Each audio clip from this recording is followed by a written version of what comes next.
اعوذ باللہ من الشیطان الرجیم بسم اللہ الرحمن الرحیم السلام علیکم ورحمۃ اللہ وبرکاتہ۔ حضور رحمت تاجدار ختم نبوت امام الانبیاء صلی اللہ علیہ وآلہ وسلم کی نماز جنازہ کس نے پڑھائی تھی؟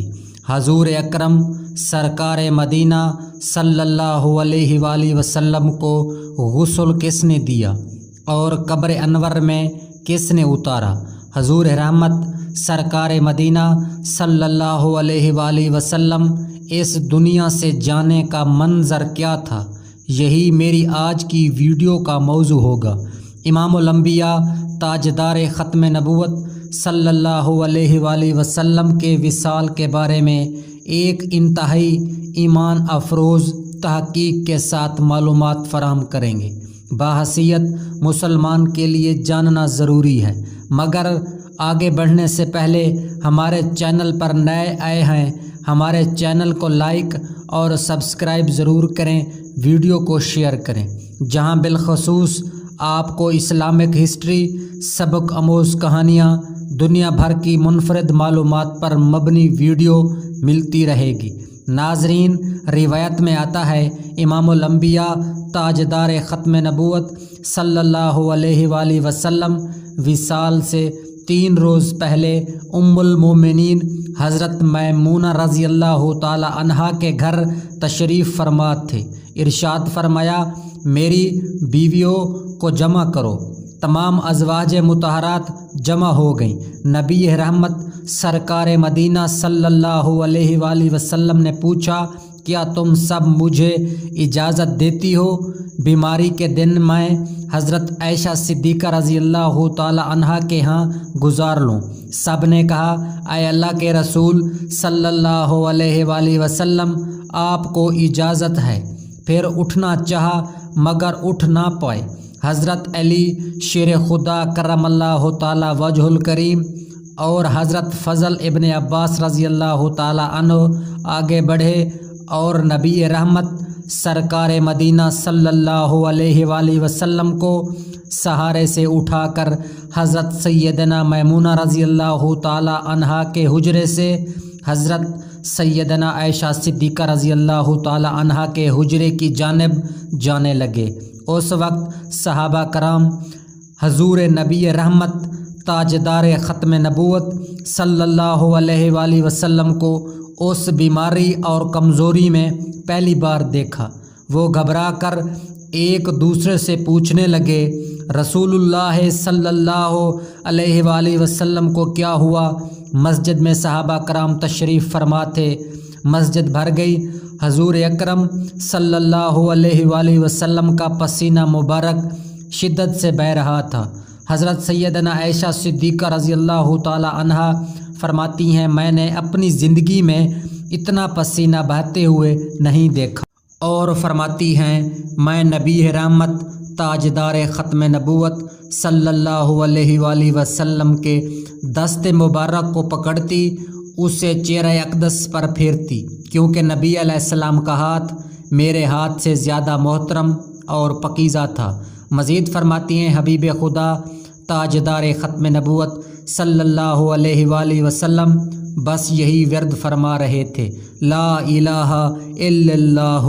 مسجد کے اندر حضور صلی اللہ علیہ وآلہ وسلم کے بارے میں خوف کی وجہ سے لوگوں کا شور بڑھنے لگا۔ نبی علیہ السلام نے پوچھا، یہ کیسی آوازیں ہیں؟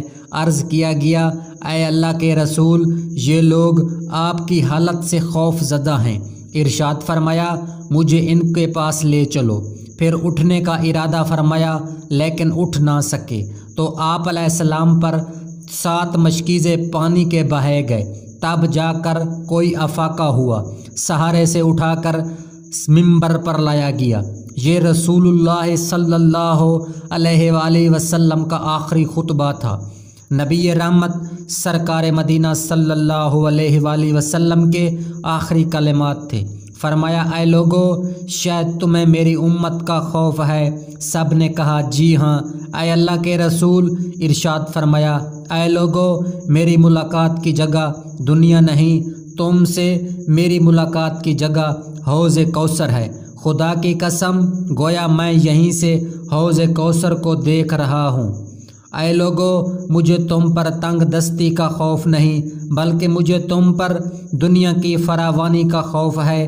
تم اس معاملے میں ایک دوسرے سے مقابلے میں لگ جاؤ، جیسا کہ تم سے پہلے پچھلی امتوں والے لگ گئے، اور یہ دنیا تمہیں بھی ہلاک کر دے جیسا کہ ان کو ہلاک کر دیا۔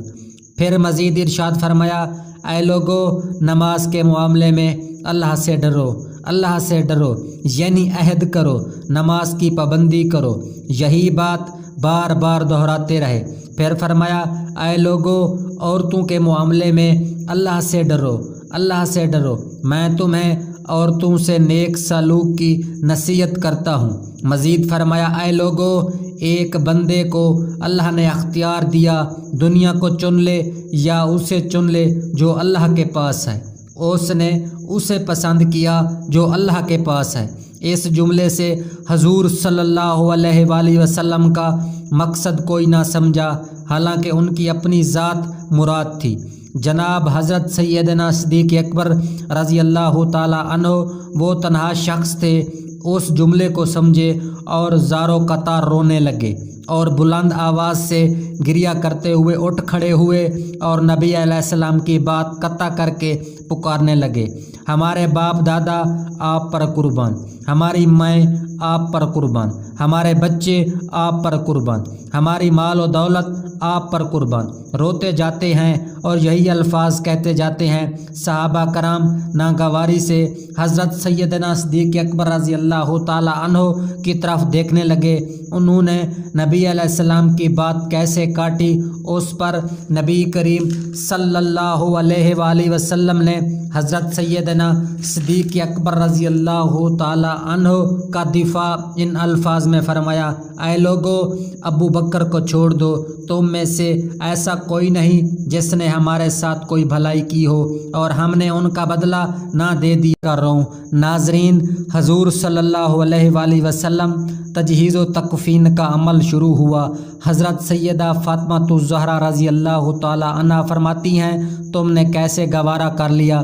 میرے بابا کے چہرے انور پر مٹی ڈالو۔ پھر کہنے لگی، میرے پیارے بابا جان اپنے رب کے بلاوے پر چل دیے، میرے پیارے بابا جان اپنے جنت کے ٹھکانے پر پہنچ گئے۔ ناظرین، روایت میں آتا ہے رسول اللہ صلی اللہ علیہ وآلہ وسلم کی نماز جنازہ پڑھی گئی تھی، مگر کسی نے امامت نہیں کی تھی، اس لیے آپ علیہ السلام کی نماز جنازہ جماعت کے ساتھ نہیں ہوئی تھی، بلکہ لوگ گروہ در گروہ امام الانبیاء تاجدار ختم نبوت صلی اللہ علیہ وآلہ وسلم کے حجرے مبارک میں داخل ہوئے اور الگ الگ نماز پڑھ کر نکل جاتے، حضور صلی اللہ علیہ وآلہ وسلم پر درود پڑھتے۔